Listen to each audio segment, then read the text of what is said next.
फातिमा कभी इस गांव की सबसे खुशहाल और हंसमुख औरतों में शुमार की जाती थी, मगर उस शाम जब वो खेत में पहुंची तो उसकी दुनिया बिखर चुकी थी। अली रज़ा, उठो, क्या हो गया तुम्हें? फातिमा, जल्दी बैलगाड़ी मंगवाओ, शायद अब भी जान बच जाए। मगर जान बच ना सकी। गांव के सबसे मेहनती किसान अली रज़ा को सांप ने काट लिया था और अब उसकी लाश मौत से लिपट चुकी थी। 2 दिन बाद गांव का साहूकार शरीफुद्दीन उसके दरवाजे पर आन पहुंचा।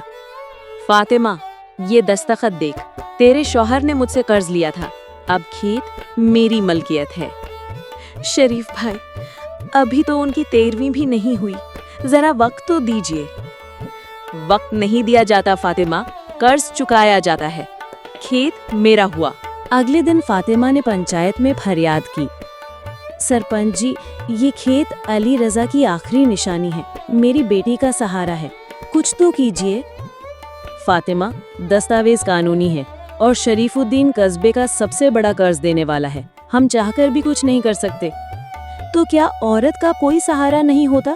क्या सारे कानून सिर्फ पैसे वालों के लिए हैं? अब खेत जा चुका था और साथ ही इज्जत भी।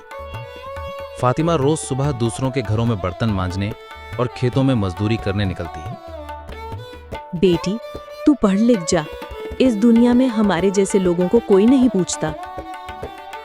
माँ, मैं बड़ी होकर खेत वापस लाऊंगी और उस शरीफुद्दीन को बताऊंगी कि बेटी क्या होती है।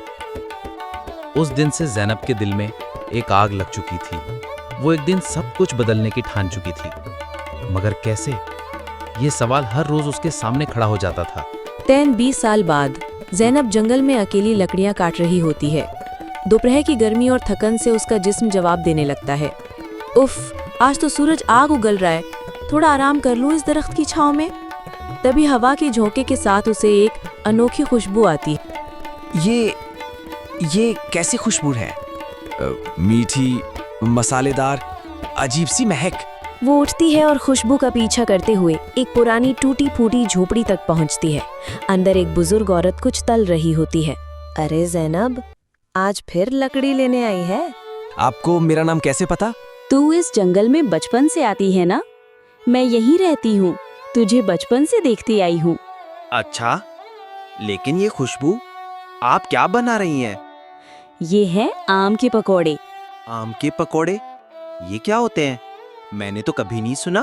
अरे, ये मेरी खास रेसिपी है, यहाँ कोई नहीं जानता, बस मेरा बेटा जानता था, लेकिन अब वो इस दुनिया में नहीं रहा। बुजुर्ग औरत की आंखें भर आती हैं। ज़ैनब कुछ देर खामोश रहती है और फिर झिझकते हुए कहती है, अब चाहे तो मुझे सिखा सकती है, मैं सीखना चाहती हूँ।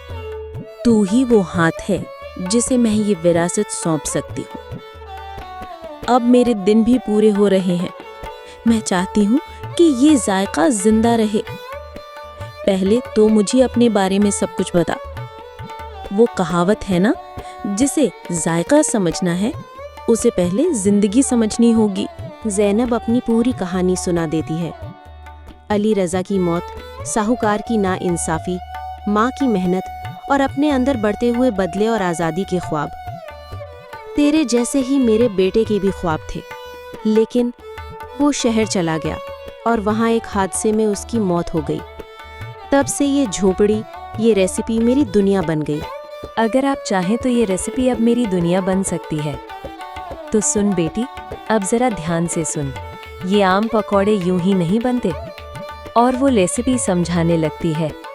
एक पका हुआ मीठा आम लेना है, उसे मैश करके बेसन में मिलाना है, फिर उसमें डालना है इलायची, हल्दी, थोड़ा सा आमचूर, अदरक का हल्का रस और मिर्च, और घोल तैयार हो जाएगा। फिर छोटे छोटे पकोड़े बनाकर धीमी आंच में घी में तल। बस बन गए तकदीर बदलने वाले पकोड़े।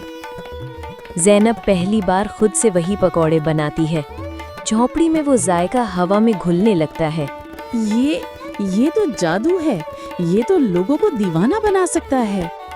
बिल्कुल, और अब ये जादू मैं तुझे सौंपती हूँ। औरत ज़ैनब के सर पर हाथ रखकर दुआ देती है, जा बेटी, जायके से अपनी तकदीर बदल ले। उस दिन उस झोपड़ी में सिर्फ पकौड़े नहीं बने, एक ख्वाब तला गया था जो अब दुनिया में अपना रंग बिखेरने को तैयार था। ज़ैनब ने ठान लिया था कि अब उसे रुकना नहीं है। अब ये पकौड़े ही मेरी ताकत हैं और यही मेरी लड़ाई का हथियार भी। उसने एक पुराना ठेला खरीदा, उसे रगड़ लगड़ कर चमकाया, फिर अपने हाथों से एक बोर्ड लिखा, आम पकौड़े वाली। देखो भाई, अब ये आराम से पकौड़े बनाएगी। अरे कोई खाएगा भी? पकौड़े में आम? वाह रे किस्मत, बेचारी फातिमा की बेटी पागल हो गई है शायद। मगर ज़ैनब ने किसी की बात पर ध्यान न दिया। ठीक है, हंस लो, आज एक दिन तुम खुद लाइन में खड़े नजर आओगे। अरे ये क्या तमाशा लगा दिया इस लड़की ने, किसान की बेटी बावर्ची बन गई। आजकल के बच्चों में ना अकल बची है ना शर्म। मगर जिस दिन पहला बच्चा ठेले के पास आया और पकौड़ा खाया, सब कुछ बदलने लगा।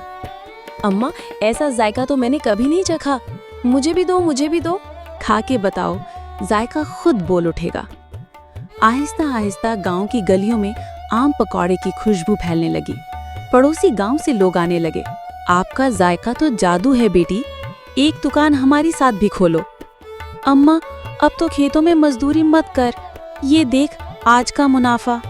बेटी, तूने तो मेरी टूटी हुई कमर को सहारा दे दिया। कल सुबह इस लड़की का ठेला उठवा दो, बहुत नाच रही है आजकल। सुबह हुई, ज़ैनब ठेले पर सामान लगा ही रही थी कि दो गुंडे आए और ठेले को धक्का देने लगे। अभी क्या करते हो, हटो यहाँ से, ये हमारी बेटी जैसी है, इसके साथ गलत कुछ नहीं होगा। लोगों ने गुंडों को भगा दिया। शरीफुद्दीन, अब बहुत हो चुका, ये वही जमीन थी जो तूने चालाकी से छीनी थी। मेरे पास दस्तावेज है और अब गांव वाले भी मेरे साथ हैं। ये खेत मेरा है, मेरे पापा का था। मैं गलती मानता हूँ, जो किया बहुत बुरा किया। पंचायत ने फैसला सुनाया, अली रजा की जमीन उसकी बेटी को लौटाई जाए। अब उसी खेत पर एक खूबसूरत होटल बन चुका था। नाम था ज़ैनब के आम पकौड़े। क्या जबरदस्त शक्ल दी है और कैसा बेहतरीन जायका है। बेटा, तूने तो कमाल कर दिया। अब मेरी ज़ैनब सिर्फ एक लड़की नहीं, पूरे गांव की पहचान है। और एक दिन इसी होटल की लाइन में एक जाना पहचाना चेहरा खड़ा दिखाई दिया। शरीफुद्दीन जी, आप? बेटा, एक आम पकौड़ा देना, सुना है बहुत जायकेदार है। जायका तो है, क्योंकि ये इज्जत से पेश किया जाता है। ज़ैनब ने अपने पापा का नाम रोशन किया, माँ के हर आंसू को इज्जत में बदल दिया। जिस जायके को कभी झोपड़ी में चखा गया था, वही आज उसकी पहचान बन चुका था। जब इरादा मजबूत हो तो आम पकोड़े भी किस्मत बदल सकते हैं।